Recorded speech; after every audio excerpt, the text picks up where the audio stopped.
नाज़रीन, आज एक बार फिर हमारे साथ मौजूद है वफाकी वजीर दाखिला मोहतरम जनाब शेख रशीद अहमद साहब। अस्सलाम वालेकुम शेख साहब। वालेकुम अस्सलाम जुनैद साहब, आप खैरियत से? अल्लाह का शुक्र। शेख साहब, सबसे पहले तो ये फरमाएंगे, आपने जो नया बयान दाग दिया है, ये इसकी थोड़ी सी कोई बैकग्राउंड तो बताए ना। ये जो आपने फरमाया है कि अगले 6 महीने बहुत ज्यादा अहम है, क्या मुराद है आपकी? देखें जुनैद साहब, पहली बात तो ये है कि मैं इशारा ही करता हूँ। अब समझदार लोग जो हैं वो समझ जाते हैं, और मैं ये समझता हूँ कि इशारा ही अक्लमंद के लिए काफ़ी होता है। अब चूंकि आप हस्बे हाल के एंकर हैं और आपको मालूम है कि मैं इस प्रोग्राम का इतना फ़ैन हूँ कि ये वाहिद प्रोग्राम है जिसमें मैं दूसरे लोगों के साथ भी बैठ जाता हूँ। मैं तो आपको मालूम है कि सोलो प्रोग्राम करता हूँ। तो शेख साहब, मेरे जो दूसरे मेहमान हैं वो कोई आम आदमी नहीं है, अपनी अपनी जगह सारे तुर्रम खान है। जी जी, मुझे मालूम है जनाब कि आप ये चेजा ले रहे हैं इनका। नहीं जी, मगर मैं तो इज्जत करता हूँ आप लोगों की। नहीं चेज़े वाली बात नहीं जी, हम दानिश्वर हैं जी हम। सर हमारा तो नाम ही काफी है सर। बिल्कुल बिल्कुल। और देखिए वो दानिश्वर कितना को बड़ा होगा जिसे खुद बताना पड़े कि मैं दानिश्वर हूँ। शेख साहब, आप ज्यादती कर रहे हैं। ये जो आपके बिल्कुल साथ बैठे हैं ना गौरी साहब, इन्होंने इंटरनेशनल रिलेशंस में पीएचडी की हुई है। नहीं जी, आप इनकी डिग्रियों को छोड़ें, इनकी यही बड़ी बढ़ाई है कि ये हैट और पेंट कोट में मिक्स हो जाते हैं। हाँ जी, अब आखिर लोग हमारा चेहरा ही तो देखते हैं। नहीं नहीं, बिल्कुल। मैं तो ये समझता हूँ कि आपको किसी साबन की मशहूरी में भी आना चाहिए। और देखें जुनैद साहब, ये आपके प्रोग्राम में मैं वजाहत कर देता हूँ कि अगले 6 महीने क्यों अहम है। क्यों सर? सबसे पहली बात तो ये है कि अगले 6 महीनों में सर्दियां आएंगी। ये तो हमें पता ही नहीं था सर। जी जी जी, ये आपको वही बता सकता है जिसकी हर तरफ नजर है। अब चूंकि सर्दियां आएंगी, उस हवाले से आपको बताता चलूं कि साइड इफेक्ट्स क्या है। जी अंडे बहुत महंगे हो जाएंगे, क्योंकि हर गली में आपको गर्म अंडे वाला नजर आएगा। अब जब गर्म अंडे वाले निकलते हैं तो अंडे का रेट बढ़ जाता है। अरे एक और बात आपको बताता चलूं कि जब अंडे महंगे होंगे तो गर्म अंडे वाले लाजमन कहेंगे कि देखें पेट्रोल कितना महंगा हो गया।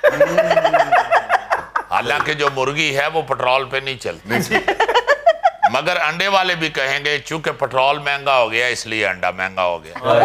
शेख साहब, कैसी बातें कर रहे हैं अजीबो गरीब। आप एक वफाकी सतह के सियासतदान हैं, बल्कि वफाकी वजीर दाखिला हैं। जुनैद साहब, ये अंडा भी वफाकी सब्जेक्ट है, ये कोई सूबाई सब्जेक्ट नहीं है। अंडा भी मरकजी है। इसमें एक जर्दी होती है। मैं 2 जर्दियों वाले अंडे की बात नहीं कर रहा, मैं एक जर्दी वाले अंडे की बात कर रहा हूं।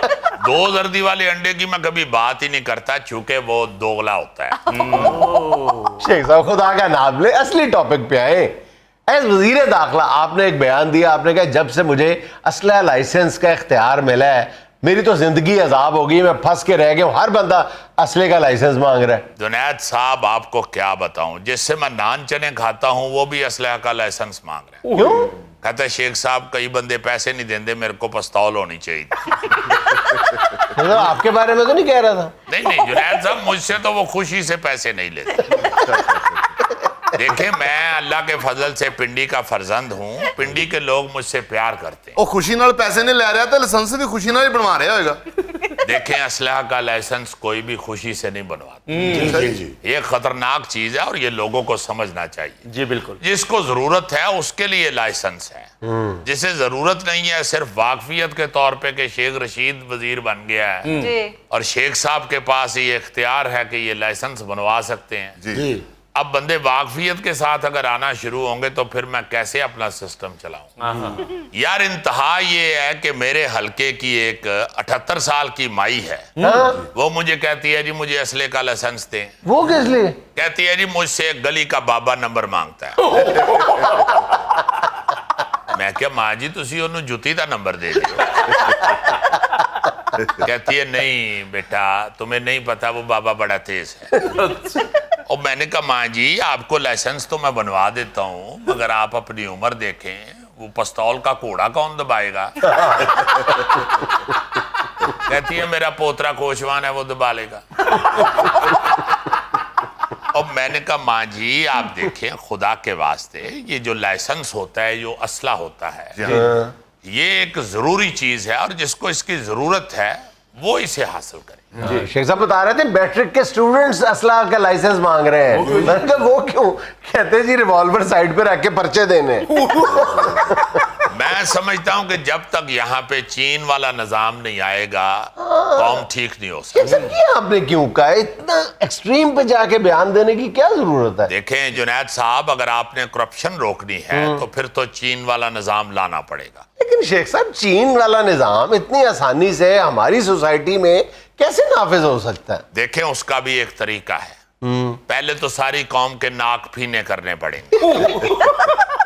देखें मैं ये बात ऐसे नहीं कर रहा, ये कौम जो है ना ये नाक ऊंचा करने के लिए गलत हरकतें कर। अच्छा सबसे पहले तो नाक नीचे कर देने चाहिए। अच्छा मशीन मिलती है एक छोटी सी, अच्छा $15 की मशीन है, नाक उसमें दे के बटन दबाए नाक फीना हो जाता है।